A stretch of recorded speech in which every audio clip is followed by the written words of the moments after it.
Welcome to The Necessary Entrepreneur, where we uncover the stories and strategies of those who embody the essence of entrepreneurship. Today, we're privileged to have Terry Beard, the driving force behind Find Your Voice Communications. Terry is a distinguished serial entrepreneur, an author, and visionary leader in the realm of communications. With a career dedicated to empowering individuals and organizations to amplify their messages and impact, Terry has led Find Your Voice Communications to become a cornerstone in the industry. As the founder and CEO of Find Your Voice Communications, Terry has spearheaded initiatives that redefine how businesses connect with their audiences in a meaningful way. His expertise extends beyond conventional strategies, embracing innovation and authenticity to drive sustainable growth and influence. During the conversation, we dive into Terry Beard's journey, exploring his entrepreneurial insights and the pivotal role of effective communication. We discuss both of his books, Squelched, Succeeding in Business and Life by Finding Your Voice from 2018, and his new book in 2024, We Owe Each Other 2 Minutes. We also talk about why public speaking is so important, kids getting squelched, developing soft skills, living life on purpose, and not caring about what people think, but being mindful of how you're coming across to your audience. Get ready to discover why to harness your voice and make a lasting impact. You can find out more at fyvcommunications.com. I hope you enjoy this conversation as much as I did, and thanks for tuning in.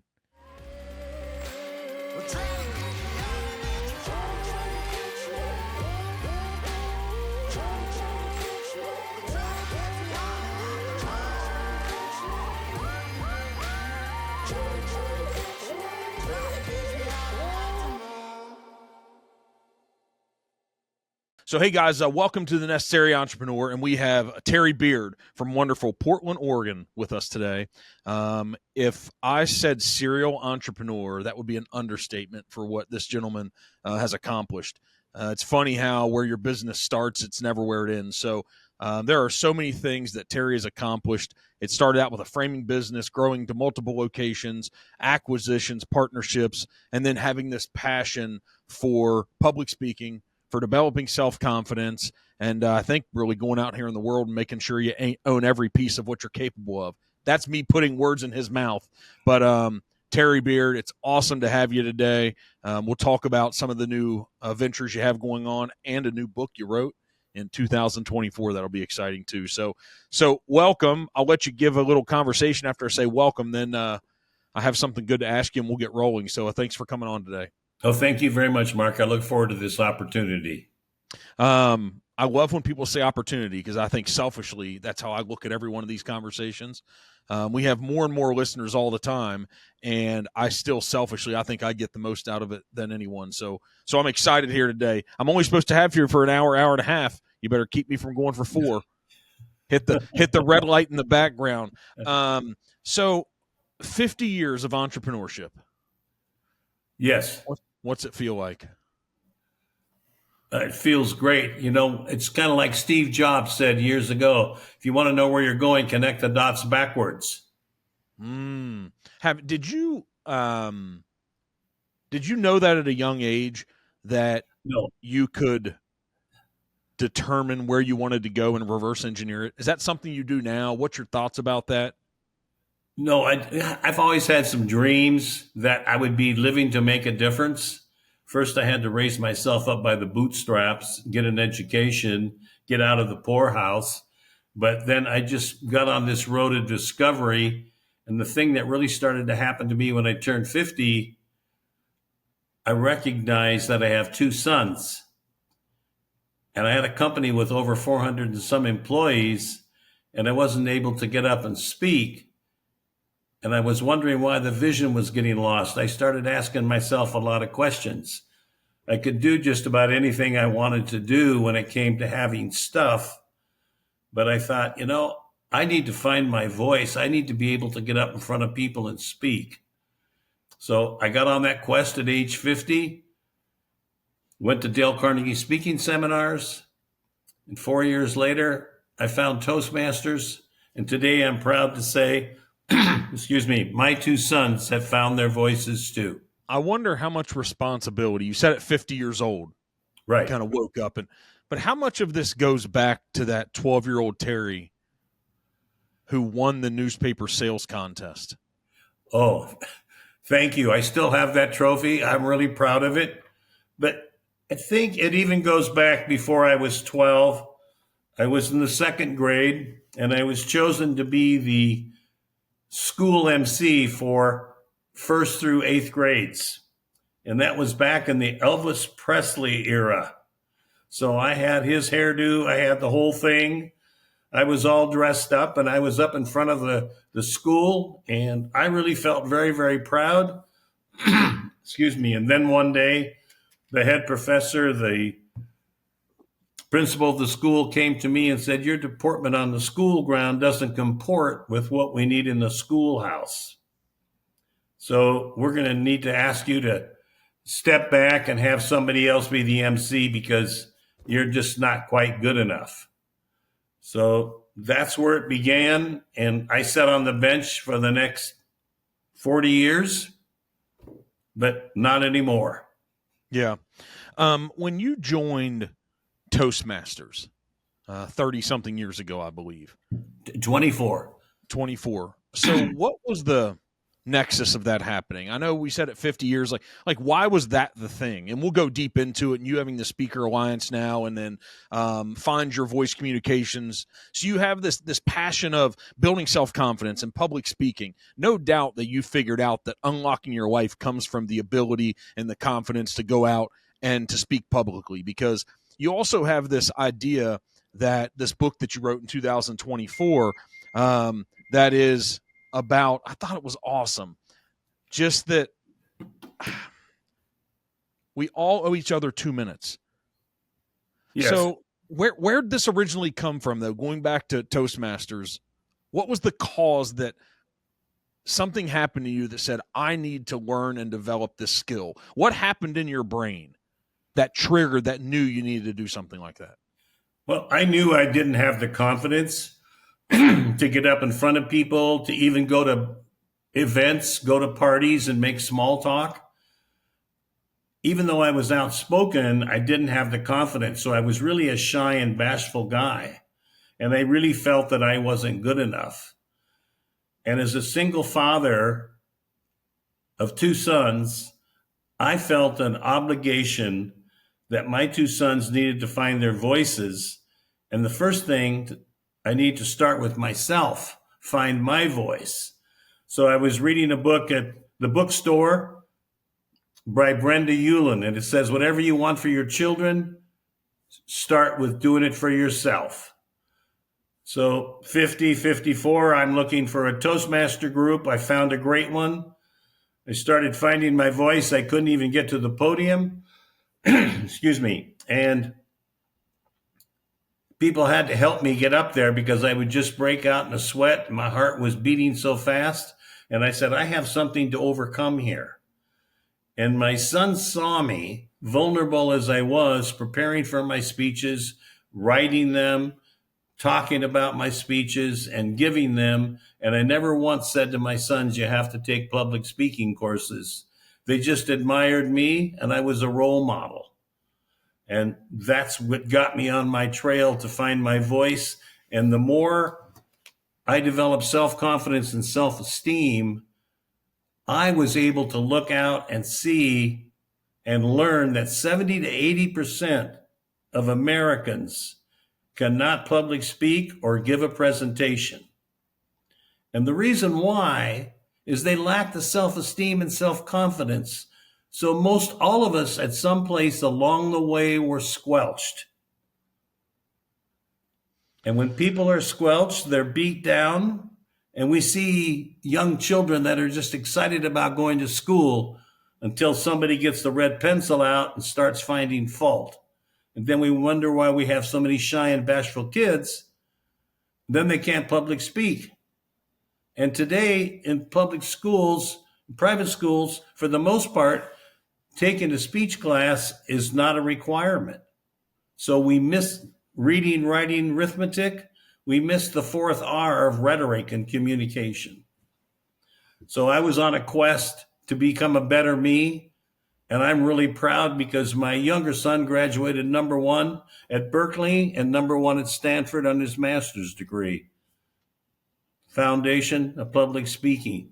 Is there anything, going back to your younger years, what could someone have done for you to have triggered this confidence, this self-esteem, this ability to public speak beforehand? Do you think it would have been as simply as requirements in high school, in college? Do you think it's that simple, or would you have needed a catalyst that somebody would have needed to point out or instill?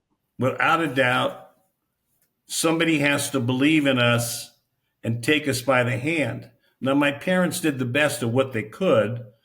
They were mill workers, but they didn't have their voices. They weren't able to public speak.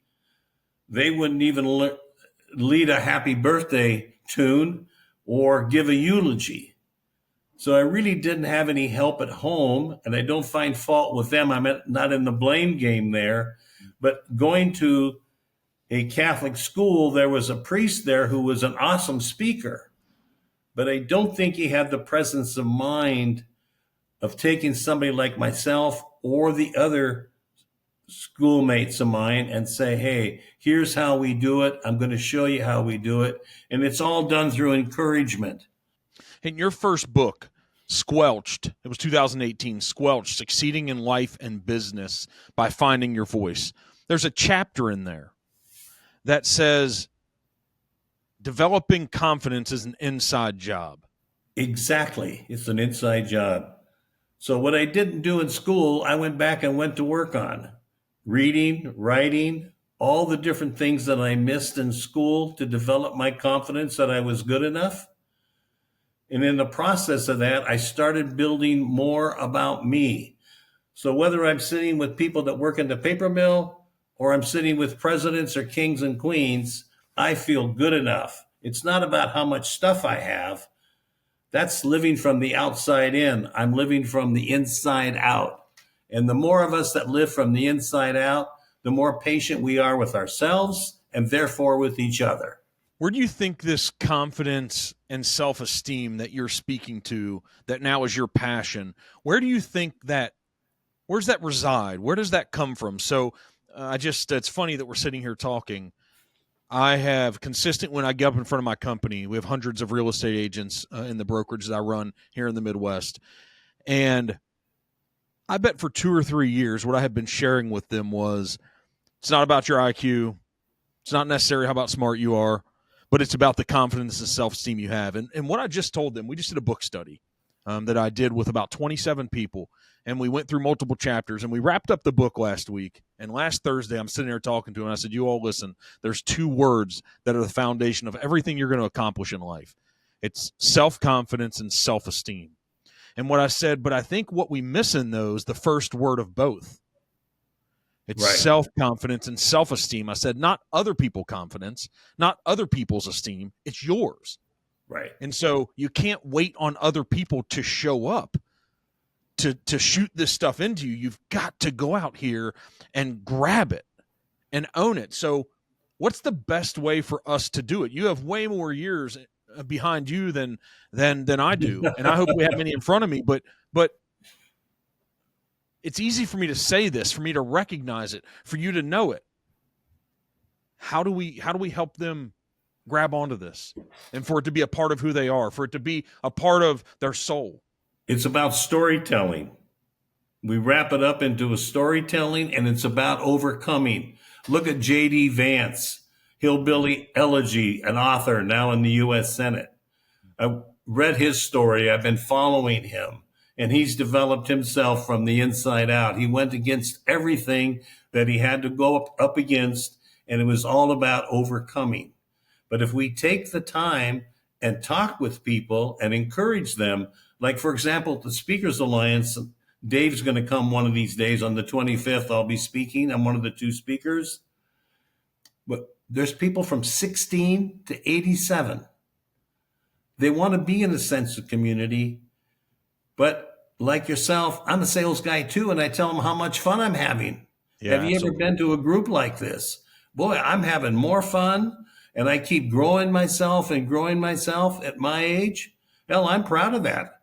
I've Yeah. restored the little kid in me. So, but if someone that doesn't have this self thing, Right. does it start? I do remember, I go back to, I'm trying to, because I go deep. If I'm trying to train other people about things, I don't just want to talk to them. It's like, how do I make them believe? How do I make them feel this and want to go down this journey? I remember in college, I think my freshman year, I had a speaking class. Don't know why I signed up for it. Don't know why I took it. And at the back of the room, there was a professor, and I think I had to design a 2-minute speech. That was the first one. And they sat at the back of the class, and there was a green button and a red button. And the green button was time to start, and the red button, you were at 2 minutes, and you had to wrap it up. I had done a lot of things publicly in high school before that. I really had put on pep rallies, been on stage for lead parts in plays. I played football. I sang in the chamber choir. I mean, I did everything, but I still got up in that college class and I was shaking in my boots. But if I wouldn't have done that, it may have held me back from becoming this person I am today. Right. So do you think could it be as simple as taking a speaking class, going to a Toastmasters, joining things like the Speaker Alliance? Do you have to do that? Because if not, where else could self-confidence, a belief that you can do it, where's that come from? I've always believed it comes from doing the thing, but then what makes you do the thing so you can gain the confidence? I talk with people. I bring a lot of guests to the Speakers Alliance. We have a really good group of people that have become members, but they trust me that we're going to help them because everybody knows that they can speak or they can't speak. We just don't talk about it in society. But people, so the ones who don't continue to not, I guess. Right. But they think about it and they might come back a few months later or several months later or a year later. But it really wakes people up to something that they're missing. And why is having the ability to speak? Why is it so important for life? Why is public speaking so important for life? Yeah.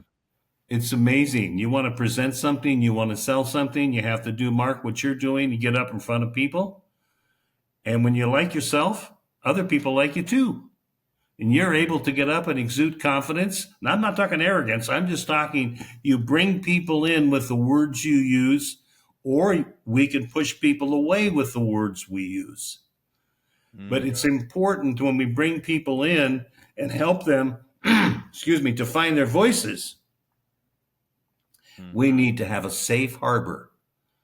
And so many of these groups today are doing it by the manuals. They're using red pencils. It's too regimented.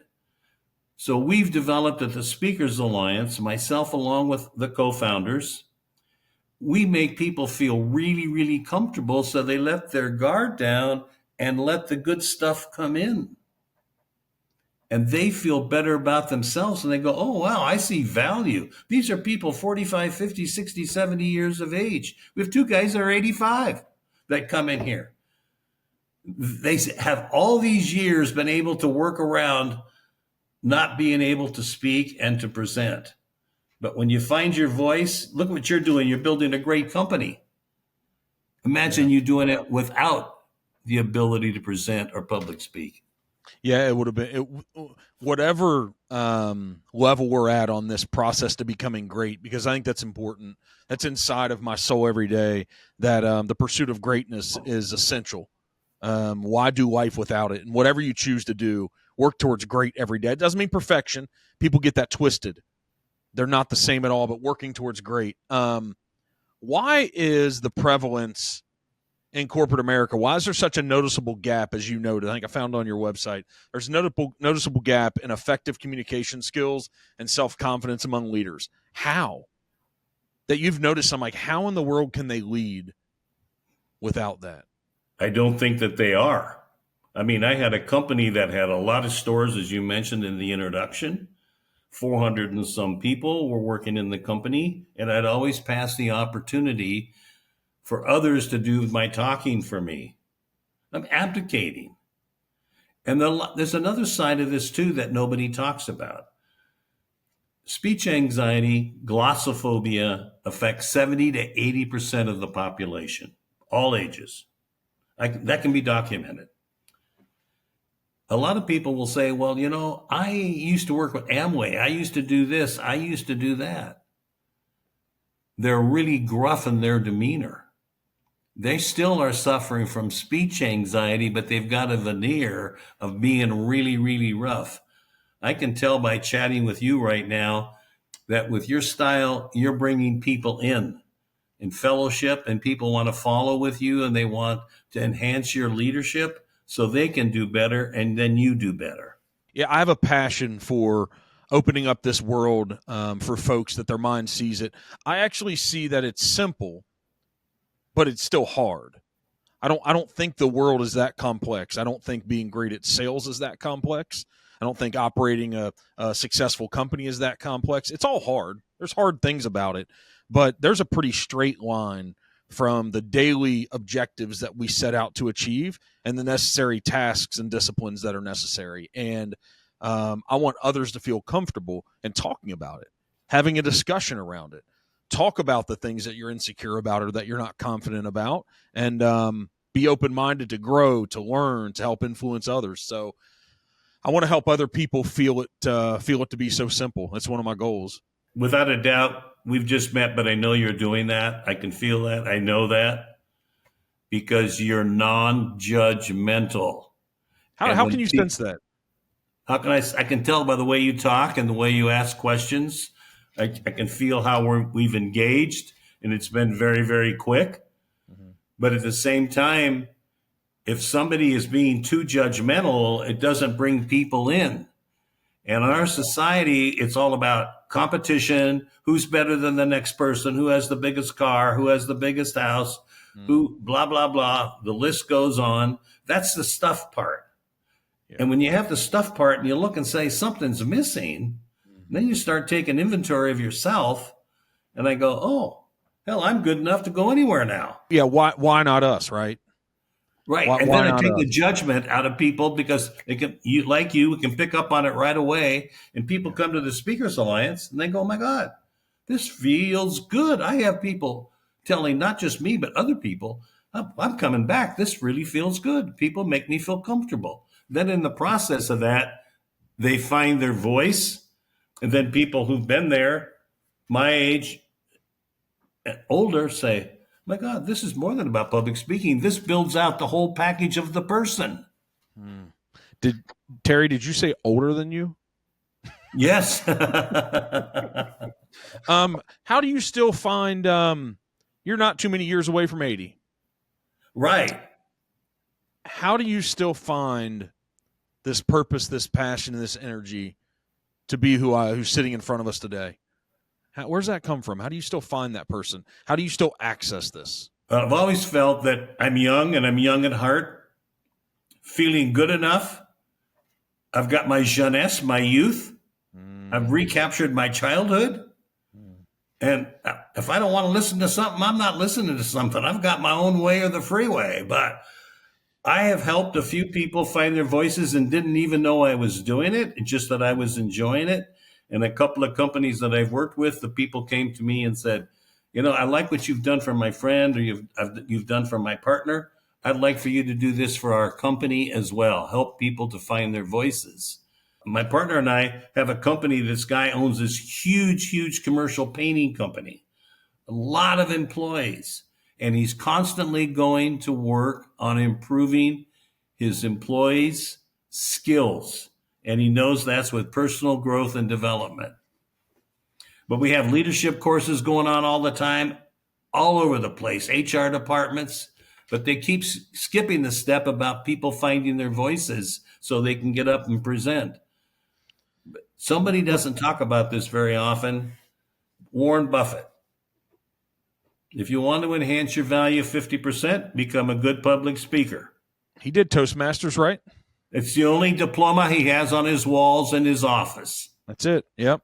So, hey, where was this? I was going to invoke that earlier, but I'm glad we talked about it because that's a guy naturally. He still isn't the best communicator naturally with charisma than a lot of people that are born with it. But he has worked. It has been, no doubt, it's been a life's passion of his. And Charlie Munger, his partner who just passed. Right. When you would put them on stage for their annual conference, they would sit up there for 8 hours and people that were shareholders could go see it. you can tell that it wasn't natural for him. You can tell that. And it wasn't comfortable, but now he has so much fun with it.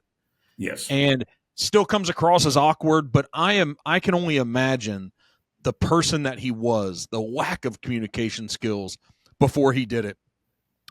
Where does this you also have been a longtime member of a Rotary Club. Yes.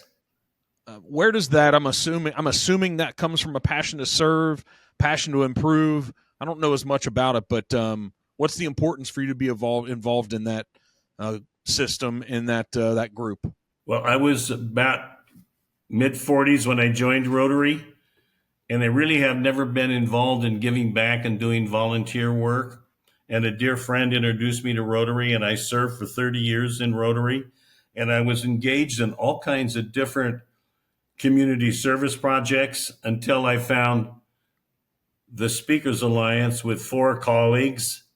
And that's my community service. We have people who come in the room, most of them do, or people can do it on Zoom or Microsoft Teams, the hybrid model that we have.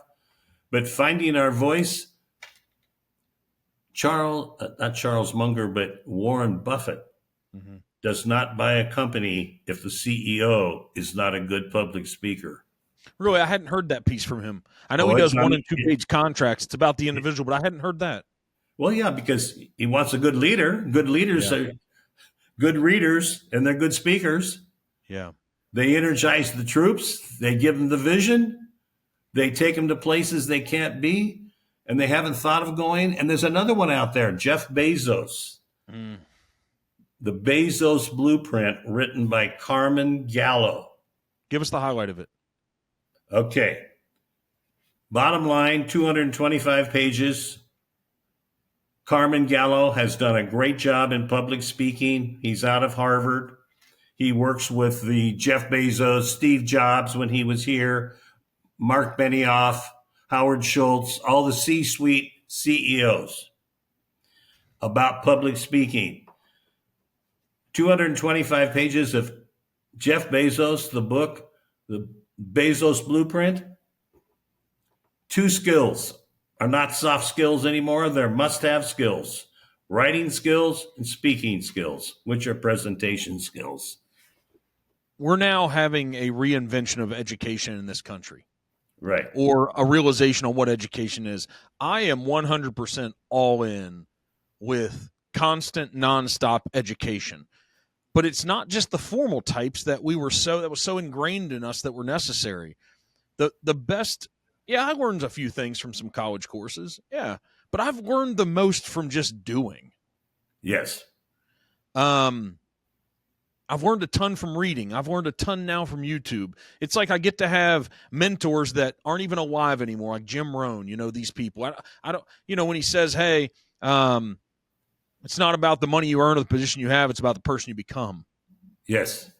When people come to you, let's say that they're fraught with some of the lowest natural instincts or skills in speaking or in writing. Can anyone become efficient in this? Does it take a certain mindset maybe?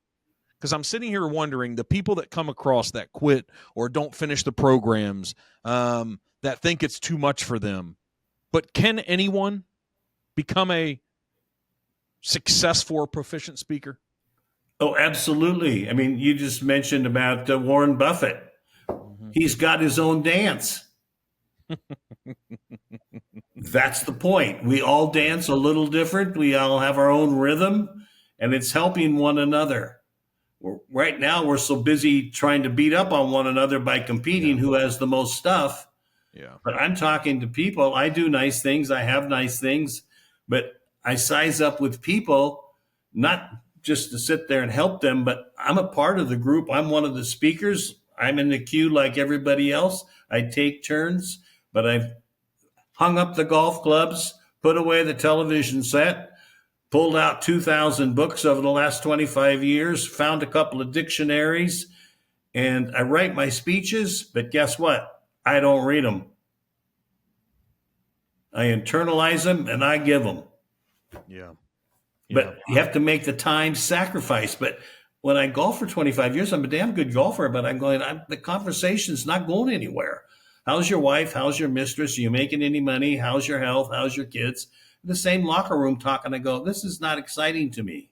I'm not saying it's a bad thing to do, Yeah. but a round of golf is, not counting cocktails, is 4 or 5 hours.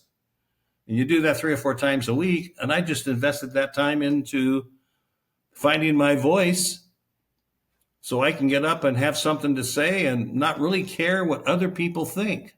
Mindful of how I'm coming across, but I'm not worried whether somebody's liking me or not.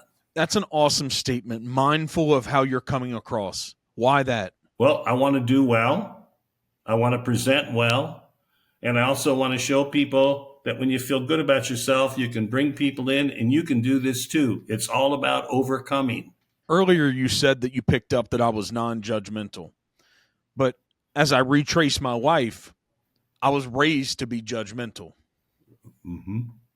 which comes from probably what? A religious upbringing. Yeah, you said it. I didn't say it, but I'm with you. That's You're it. You're in the Bible Belt, right? Absolutely. and so, but influenced from a guy from Eugene, Oregon, who's no longer with us. It started a wild religious organization that then went to California. That's a whole nother story. We could talk about that. I better bring on the priests and the imams, and I better bring on everybody and have the religious conversation. But I was raised to be judgmental. It wasn't stated that way, but we were raised that our way was the right way and no one else's. So I'm wondering if I would be this same non-judgmental individual today, and I'm still working on that. I'm perfecting it. I am. But you're conscious of it. You're conscious. Yeah. I can tell by the way you're talking about it. I think a natural instinct for a human, unfortunately, I think we are judgmental on a lot of things. But could I have arrived at this place at the age of 45, though, without spending a good segment of that time in a judgmental place? I don't know. I've learned the most in life from failures. That's Winston Churchill. Overcoming failure time after time without losing enthusiasm. Boy, isn't that entrepreneurship, huh? Oh, I love it. I love it. Somebody came to me the other day and said, Winston Churchill said, his aide de camp said to him, boy, half the people like you and half the people don't. Winston Churchill responded, I've got a brand. But I'm sure everyone knows about me. Yeah. I'm sure when you were working with people, if you were coming across judgmental, you were mirroring and reflecting off these people, and you knew something needed to change. 100%. Yeah. And what I've done is I think when you can go to this place of self-confidence and great self-esteem, you're in the moment every moment. Absolutely. I think what makes me better, and maybe we can help other folks, is you go through all the nervous moments, and if you can just convince yourself to keep going, every time I've done something really hard that I was scared to do, afterwards it didn't seem so hard. Right. And I was really happy that I did it. Right. And so as you start to stack and compound those, every moment becomes easier to be in the moment. And then the next thing that happens, maybe this is something that people can strive for, and I'm going to continue to tweak even more. It's as if you can have an out-of-body experience every time you're on stage. Every time you're in front of 10 or 20 people, you become so comfortable. You've studied your material so much that you can be in the moment. It's as if you're having a moment where you can step outside of yourself and view you saying those words from 10 feet above. Right. And putting yourself in the audience and listening to you speak too. Well, what you've described from my perspective, I've developed a style that I can speak at people and with them at the same time. Right on. And that brings people in. I think that's what's worth the journey of all this, because if you do it long enough, you'll get to places like that. And Malcolm Gladwell, in one of his books, I don't know if it was Tipping Point or something, he talks about the idea of 10,000 hours. That's right. That's exactly right. And I don't think he talks about mastery. I think it's proficiency at 10,000 hours. I don't know the exact word. What's your thoughts on that? How many hours? I think you're in the neighborhood. I mean, I don't know if it's Charles Darwin or somebody who had some problems, and they said 7,000 hours or 10,000 hours. And I've thought about that. And I've put, 10, 20,000 hours in what I'm doing all in when we talk about reading, writing, preparation work, all the work that I've done on myself and I continue to do. But you know what the biggest reward in this is? If you help somebody find your voice, you've got a friend forever because you've unlocked something. And I've had many people say this to me unsolicitedly. Terry, the better speaker I become, I need to have your take on this. And I said, oh, okay, go ahead, David, tell me. I'm seeing more of the better speaker. The reward I get, the better speaker I become, the more I get to see. So I'm living with a 360-degree world, not just 180. I mean, there's a lot of wealth that comes with this. It's all interior wealth, but also I'm involved in groups and it's bringing people in, and then we share the reward of the community. And in the process, we're finding our voice. And when people come in at all different ages, if somebody's into personal growth and development, there's a connection. Yeah. People have something to talk about. If you like these conversations, be sure to follow The Necessary Entrepreneur on your favorite social media platforms so you never miss out on future content with fascinating guests. I go back to probably the 50-year-old Terry and this one that's sitting in front of me now. And what I believe is just how capable you are now compared to that previous guy to deal with all aspects of life because of this. But no, I'd like to take this message out across the country about finding our voice and the value in it. It's about making money, no question. That's what drives our economy, drives relationships. I'm talking about commerce. Mm-hmm. But at the same time, people feel better about themselves. And when people feel better about themselves, even if it's the political differences people have, when they feel better about themselves, they have patience for themselves and for the other person to hear the other point of view. Yeah, I think what I talk to people very often is I talk about the things now that we're not supposed to talk about. I talk about politics and I talk about religion. And what I tell folks is I said, hey, you shouldn't be threatened by my alternative opinion to yours. You should be so confident in who you are that even if I bring up an idea that maybe challenges what you thought, then maybe you just go back and reinvestigate it. Right. Reinvestigate it, have a conversation. Don't be threatened because you're the one that's in control of your mind. You're the one that's in control of your beliefs. And so what it should do is if you're right, then you should go back and research it more, and then it should show you that you're right, and you'll be even more confident in being right. Right, exactly. And so I guess the reason why we're having a tough time to have these conversations around these disagreements is because we lack confidence as well, right? Exactly. What if you could go back, I can't believe that the 25-year-old Mark was 20 years ago. If you could go back to the 25-year-old Terry and 25-year-old Mark, what do you tell us? Oh, I wished I would have listened to Warren Buffett a long time ago. Go to Dale Carnegie speaking seminars, go someplace and find your voice. I was with a very successful Mexican family year and a half, 2 years ago. And this young guy, he's 40, was telling me how he was with the guy from, I'm trying to think of the name, Virgin Airlines. Who's that entrepreneur? I say it all the time, but it's dang it. He had Virgin Records, he had Virgin Atlantic, he had all the stuff. He's got his island down in the Caribbean, all the stuff. I speak to it all the time. I can't believe that I've forgotten it. He owns the space company. Yes. Yeah, so it's wild. This guy, Enrique, was saying to me, well, Terry, where should I invest my money? And I looked right over at Enrique, this 40-year-old guy, and I said, Richard Branson. We're just down there with this guy. Did he encourage you to go find your voice? He said, no. And I said, I think maybe that's something you'd like to gather. Well, I've got this far without it, and I don't argue about it. I thought, okay, he's got his way. I said, I don't think there's a better investment that you can make than making one in yourself. Right on. And go out and find it, right? I mean, I guess that what I find so often too We say read the books and watch the videos, but that's not too dissimilar from we used to say go to the conferences. But what I found is when you go to the conferences, you come back and you don't implement anything. Right.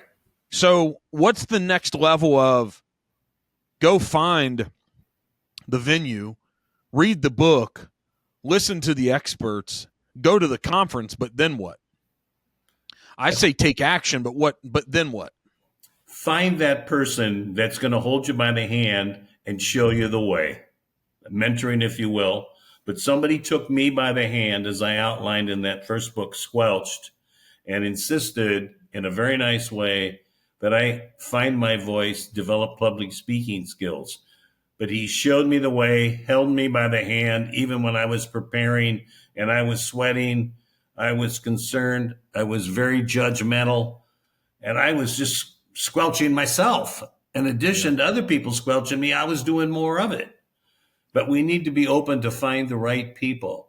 And the people who really develop themselves, if somebody comes to me and says, I really want to find my voice and I'm scared to death, I'll say, hey, if you'll come every Tuesday morning or whatever, I'll help you find your way. And within 4, 5, 6 months, people are at another level.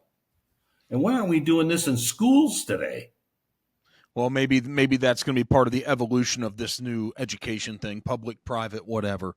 I just 4 or 5 years spent receiving an undergraduate degree is way too long. The things that are necessary to learn that should be learned in 4 to 5 years are 10 or 20x what these kids are learning. And they're just not coming out prepared with the soft skills, as you touched on. Right. They're not. What are the things that doctors lack so often? Bedside manner.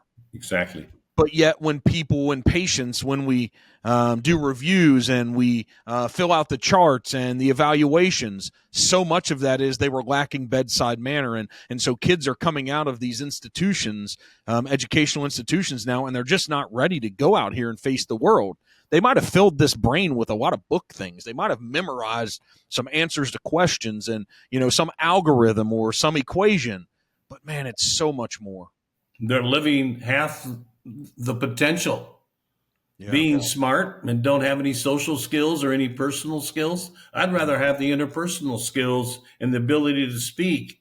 If somebody maxes a test, I'm okay with that. I'm good enough. But we're not doing enough to work on ourselves individually. And I have a son who's an elementary school teacher down in Menlo Park, Sunnyvale area. And he and I were laughing the other day, and he said, well, Dad, why do you think that they don't have speech as a requirement in the education process? And I said, well, I'm at that point where I'm kind of a know-it-all. I'll tell you the reason why.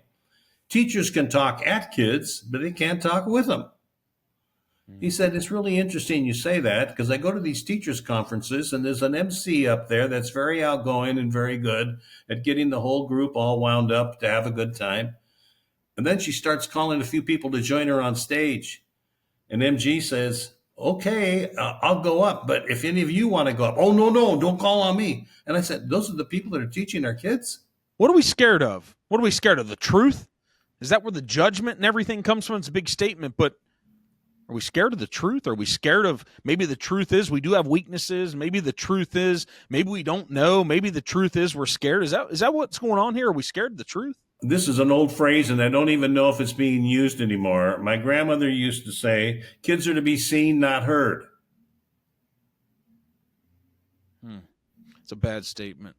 Well, it starts shutting people down at a young age. Yeah. And the more you hear about that, and I grew up in a religious background too, and they all meant well, but they couldn't give us what we wanted. We need our self-esteem. We never outgrow a bouquet of flowers. I talk so often. That's great. I talk so often also in front of the people that I'm mentoring and leading. And I said, there's nothing better that for me to see than when I go to a grocery store and you see that kid that just wants something. And they're in the checkout lane. And boy, those businesses are brilliant, aren't they? Well, they put all that stuff, and they'll grab it and put it in the cart. The parent will take it and put it back on the shelf, and the kid will take it and put it in the cart, and the parent will put it back on the shelf. And then if that kid really wants it, they're going to throw a tantrum. Something's going to go down there. Right. And usually I see, I don't know if this is good or not, but the kid wins very, very often. And they just don't settle for no. And now the parent needs to tweak that and teach some things around it about maybe what it takes to earn that. However, this world teaches us to give up on that. And we get into adulthood and we get in our 20s, and all of a sudden the world just wants us to accept no. They just want us to be quiet. I don't think it's just as a kid. And they're like, just accept what you're going to get. This is how the world works. Right. I think it's unfortunate. And I think maybe that's the beginning of the beatdown of the lack of confidence, the lack of self-esteem. Because we're born with these kids are born with it. They're born with esteem and confidence. I see it every day. Oh yeah, exactly. And then we start getting beat up. We start getting squelched. We lose our self-esteem. We lose our self-confidence, and we're afraid to speak up and to speak out. If you had to go back and do it all over again, do you do it the same way? I don't think I'd have a choice, but you know what? I'm liking where I'm going. I really am liking this. Getting to talk to you today, Mark. New connection. Yeah. Developing a friendship. What's the next step? Where can we go? Who can I meet that I can go in? I'm talking to this law firm. Excuse me for jumping like that. The third largest law firm in the world. So I called up a very good friend of mine in Paris where I go regularly. And I said to this gentleman, I said, I'd like to come in and take you up on your offer to come in and speak to your litigation department. So I go in, there's 20 people there, and I open up with a little French, tell them a little story in French so they know I've got beyond tours French.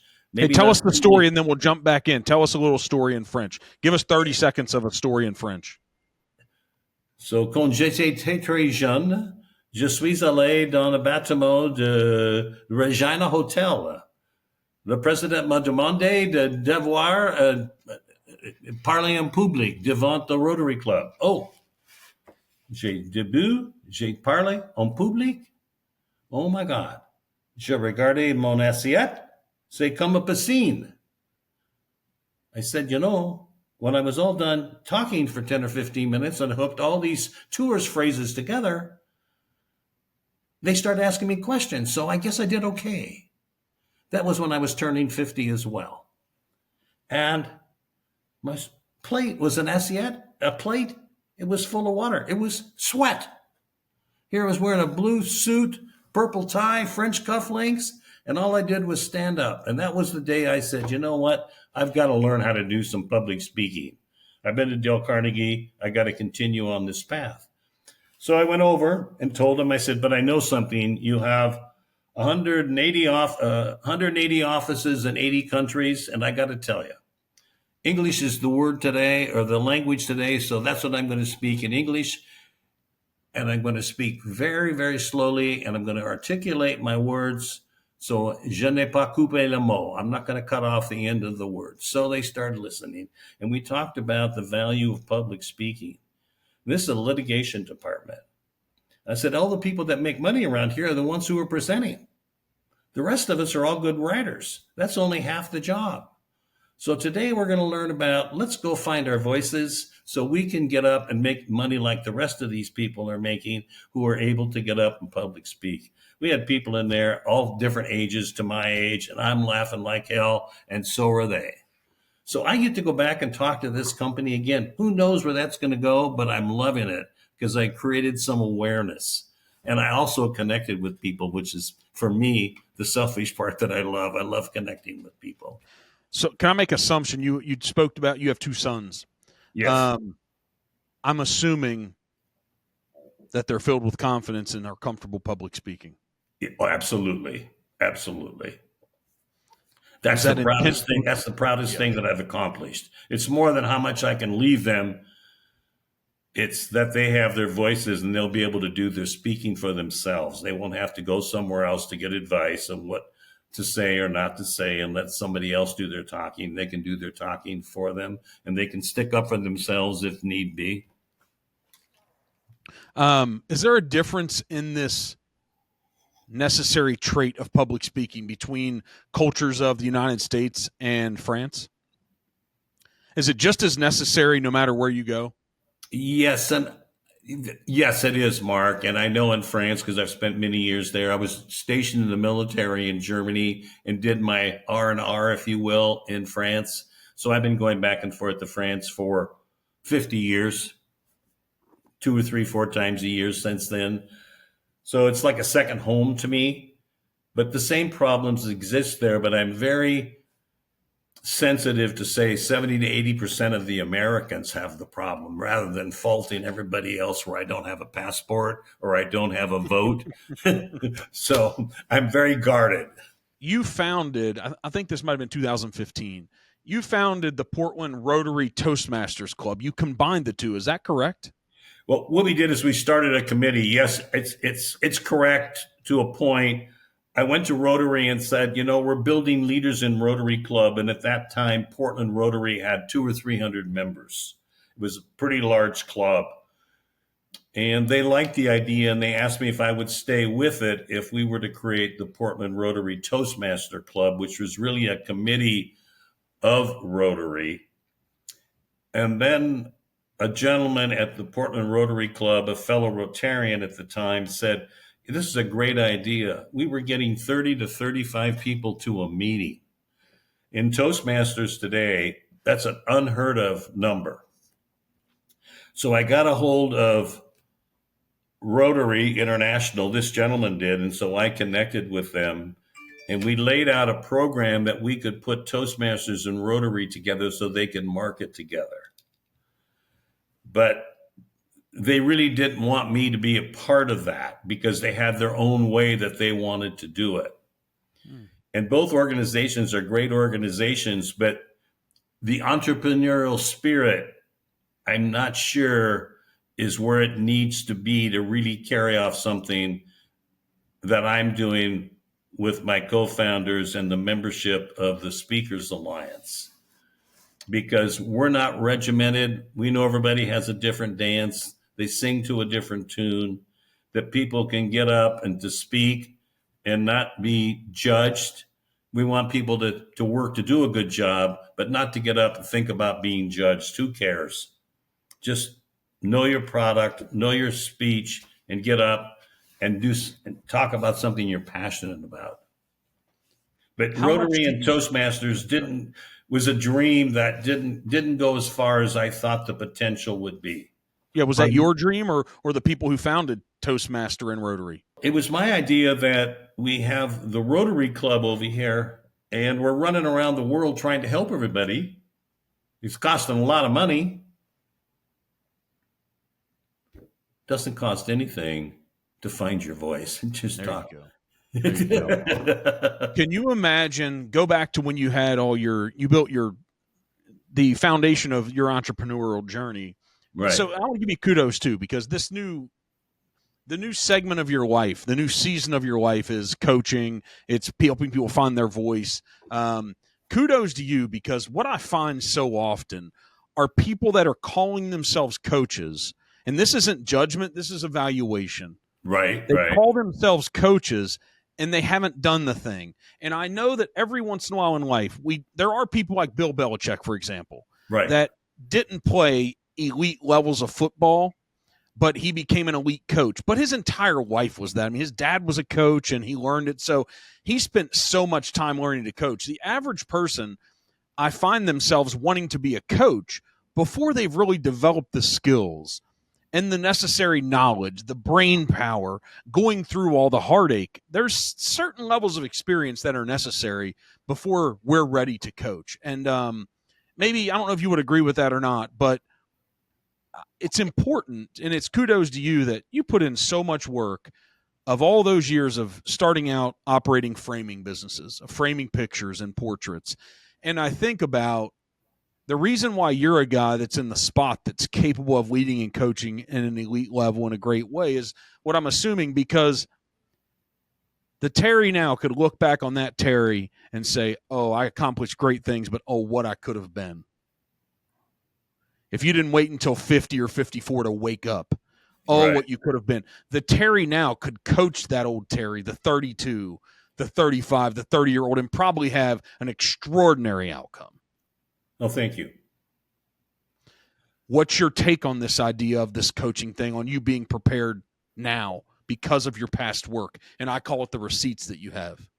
Yeah, I agree with what you're saying, and I could become, and I would want to do it politely, be a bit dogmatic about it, that this is my dogma. But if I'm coaching, and what I do today, a company, or I'm sitting on the board, I'm encouraging and almost demanding, if there's one-on-one coaching, that we have somebody find their voice, because that is the seminal piece that's important. If we're going to teach leadership skills, we have to teach leadership skills to somebody who's working on themselves from the inside out. Because otherwise, there's all this bravado that comes around the table, all this arrogance, and that's just veneer to push people off. The other thing is, I said at some of these board meetings, and somebody comes across that way, and I'm going, that isn't going to work here. And they flat out know, and they might lose their temper at me, and I just sit there and say, well, I know who won this round, but I think everybody else gets it. So I'm talking at them, but I'm talking with them at the same time. But I have a really good friend who works for JLL.com. Yeah. It's a large commercial real estate company. Big. Yeah, they're all around the country. And my good buddy came to me, and he's half my age, and we're good friends. And he says, I was in this leadership training all week. And there were 10 of us all week, 40 hours in this meeting about leadership training. 7 people, including me, were too timid to speak up at the meeting. And then we had 3 bullies. I said, you know what that means? All 10 of you had speech anxiety.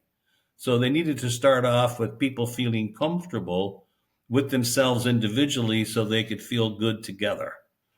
So there's a lot of those dynamics that people are calling themselves coaches before they're ready to coach. But I don't tell them.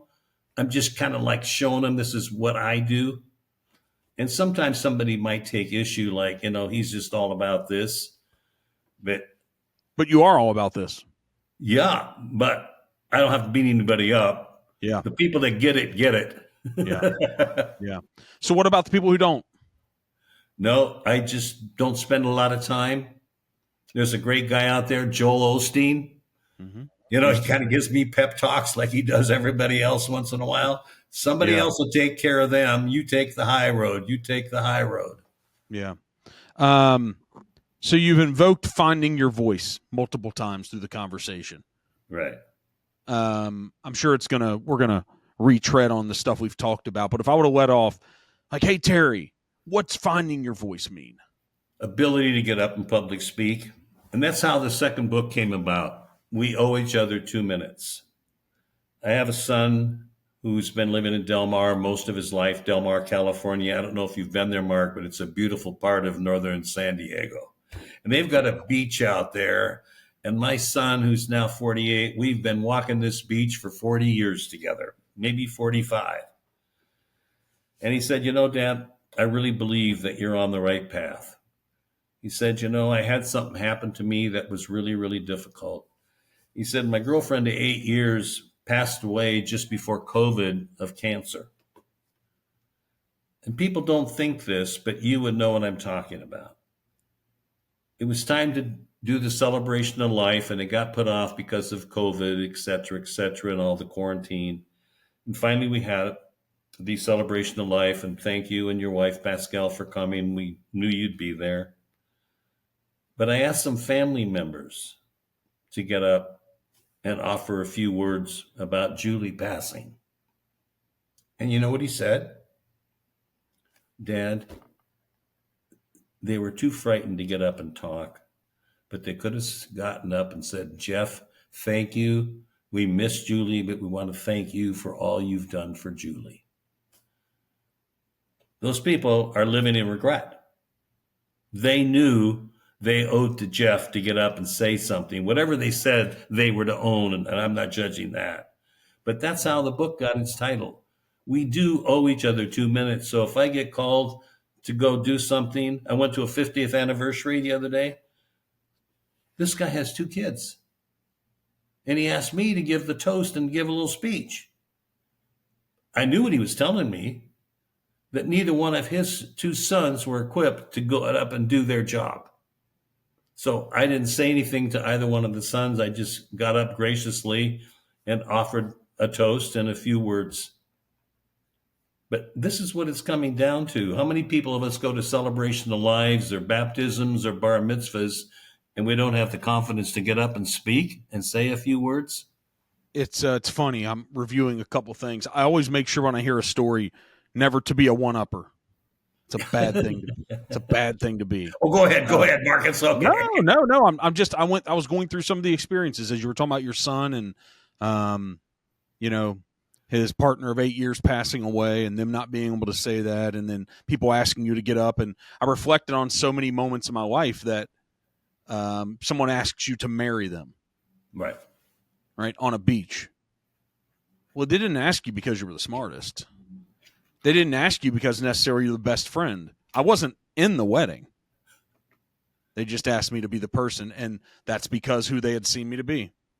Exactly. And that's what it is. And the same thing happened for we've been together 15 years. Me and my partner. If you're not married, I guess you'd call it partner, but me and her, we've been together 15 years, and there's been multiple times they've asked her to marry someone. And just last week, it's weird, we put on a golf outing here in Cincinnati, Ohio, where we're at. Northern Kentucky, we overlook downtown. And afterwards, I didn't run the golf outing because our company's we're rolling from medium into large. Right. And I'm not running these things anymore. We're empowering other people, lifting them up. But I took the mic at the end to say a few things because they said, hey, we'll want you to. And afterwards, I gave away some of the gifts. Someone I'd never met came up to me and was like, hey, man, the moment you took that mic, I just want to tell you, like, man, you're a great speaker. And I said, hey, thanks, man. I appreciate it. But there was no script. There were no notes. Mm-hmm. You spoke from the heart. Yeah, and it wasn't anything that impactful. It was just getting up and connecting with folks and thanking them and recognizing people that had sponsored. And every time I hear something like that, I want this thing for everyone else. You're living life on purpose. And you're showing people the way. Trying to. Yeah, I think you're more prepared to do it. But maybe if I slow down a little bit more and back off. No, I've read about you and your real estate company and all the great work that you're doing. I think that's admirable. And I really want to thank you for this opportunity to be on your show. And I would hope that you and Dave would both come to at least one of our meetings, because I think there may be a seed that you would say, oh, I'm getting what Terry was talking about with this group, the Speakers Alliance. And we haven't even started. Pardon? Go ahead. Yeah, go ahead. We haven't even started marketing this group yet, in a way, if you will. But I'd like to just really blow this out because it would be a lot of fun. And a lot of people have put some work in. They're taking the time. So we've got our own Rotary Club. We're doing one thing, and we're helping people find their voices, which means. So how can we engage with it? Everyone listening and us, what's the best way to engage with this new endeavor and this new venture? What's the best way? Yeah. We have a website, the speakersalliance.com. And then we have workshops that we do with companies, fyvcommunications.com. So if somebody wants to come in and find their voice at our community service at the Speakers Alliance, they can come as a guest as often as they want. Nobody's going to say, you got to join. Nobody's going to say, give us some money.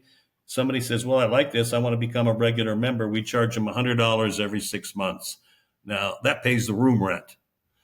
But if we're going to go over to a large company or a medium-sized company or a small company, they pay us a stipend because we're going to help them drive revenue. Because when people feel better about themselves, they feel better about others, and they feel better about the company. That drives revenue. And we use this word collaboration. Well, let's really collaborate. Let's help one another find our voices, because we feel better about ourselves, and then we feel better as a group. So to wrap this up, I'm sitting here thinking, Why you? Why now? Why this? Why is this needed when there's been so many other types of things? Obviously, something inside of you must believe that this is a better way and no one else has done it this way yet. Nobody's talking about it. We have Carmen Gallo, who's done an absolutely great job. He's very entrepreneurial. My hat's off to him. He's going after the C-suite, and he's doing a really good job, and he's a great writer, and I love his books. I've read them all. And we have Dale Carnegie, and we have Toastmasters out there. But I'm not sure that they're ignited with the entrepreneurial spirit, along with myself and others are finding with the Speakers Alliance, for example, are finding your voice. But society's not talking about it. That's the giveaway. Nobody's sitting around talking it. Well, I hope they don't call on me. I don't really want to get up there. We've all heard it. Yeah. We've all heard about it. I remember those feelings. Exactly. You see, we're not sitting here talking about it from some elite, elevated position. It's like, I think both, we've been there. We know what it felt like, and it's so much better to overcome that. Right. This is a thank you for coming on. It was a good conversation. It's one that selfishly it gets me thinking more. When I hear something like this, I'm thinking like, how can I be better? How can I show up better for my folks? How can I instill and speak to this a little bit more? I 100% know I've been running this real estate company for going on 17 years now, and been in the business for 20. Good for you. This is great. Yeah, I mean, but I know the thing you're talking about. It is the unlock for everyone who wants to have a better life. And I don't think that's too big of a statement. No, I agree with you. I agree with you. So thanks for sharing and writing the books. And go to the website. I'm excited for the Speaker Alliance. Yeah, I'm thinking like, hey, that $100 isn't enough money for you to run an organization. There has to be some purpose and passion, but I'm sure that leads to coaching and other different platforms and businesses you can engage with and really help them. So 2 books, 50 years of entrepreneurship, decades and decades of Toastmasters and Rotary Club. I love that you're still showing up. All right. Well, thank you. Hey, and those red glasses, if that speaks at all to the energy that you bring to the stage in front of us, I think there's a lot coming. All right. Thank you. Thanks a lot, Talk to you soon. Thank you.